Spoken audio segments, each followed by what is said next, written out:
like I said in the beginning, I mentioned it not really knowing how to describe it to just a few people. So when I was with the Sufi Sheikh, he had a near-death experience, and a lot of people that studied with him did. But we didn't use that word, but everyone kind of knew what we were talking about. And so he would teach classes about what happens after you die, and we used the Tibetan Book of the Dead. And so we were talking more about spiritual experiences and not actually putting so much significance on the actual near-death experience. A couple of things come to mind. One thing, I'd say about 5 years ago, I was teaching a class at the University of Bridgeport, and I would go there like once a year for a while as a guest professor, and I would teach, they have like a mindfulness class there I would teach at, and then I would do a workshop, usually on breathing or some other kind of self-care stuff.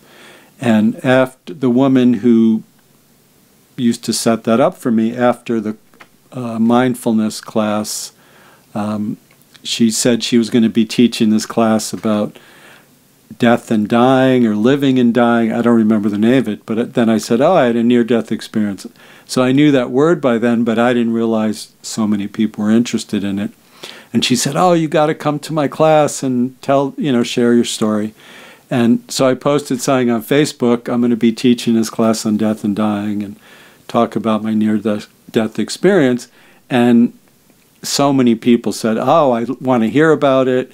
So that became a whole lot more permission to start talking about it. Like now it's everyone loves to hear about it. So I got a lot of permission. One really nice thing that happened, so my dad actually passed away a couple of weeks ago.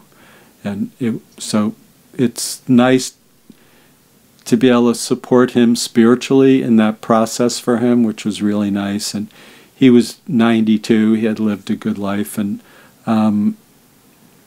but I don't know how many years ago, I guess it was just a few years ago. So when he was in his early 80s, he met this woman, and they fell in love. And he loved her so much, and she loved him. It was just this nice thing. But he really started to open up emotionally. Even though he was in his late 80s at this point, he was very sharp. It's not like he was, his mind was going at all. But he must have looked me up online and saw about my near-death experience, and he said he had a near-death experience, but his near-death experience was he was driving, actually when he was in the Marines, and he was driving, because my mom didn't always live with him when he was in the Marines, and he was driving back to, the place where he lived as a Marine, and he fell asleep, and then some gravel on the side of the road woke him up. So he didn't really have a near-death experience, but he was saying, if he didn't wake up, he might have died. But it was interesting because he really wanted to connect. So in a loving way, he was saying, thinking at a near-death experience just to bond with me, which is really nice. Until maybe 6 months ago, he seemed perfectly healthy, and you'd see him, you would have never guessed he was in his 90s. You would have guessed he was like 70. He would play tennis, regularly, and very active. But within those 5 to 6 months, he really deteriorated quickly.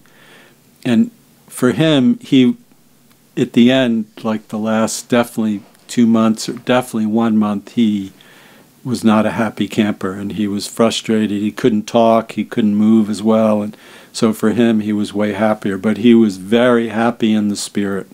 He was like moving around like, almost like a kid running around just with so much energy. So, yes, in the spirit, we're just happier. That's all there is to it. There are sometimes people get stuck in the spirit, and actually people ask me to check in on their loved ones sometimes, and if they're kind of stuck, there's ways to help them. But I was really happy.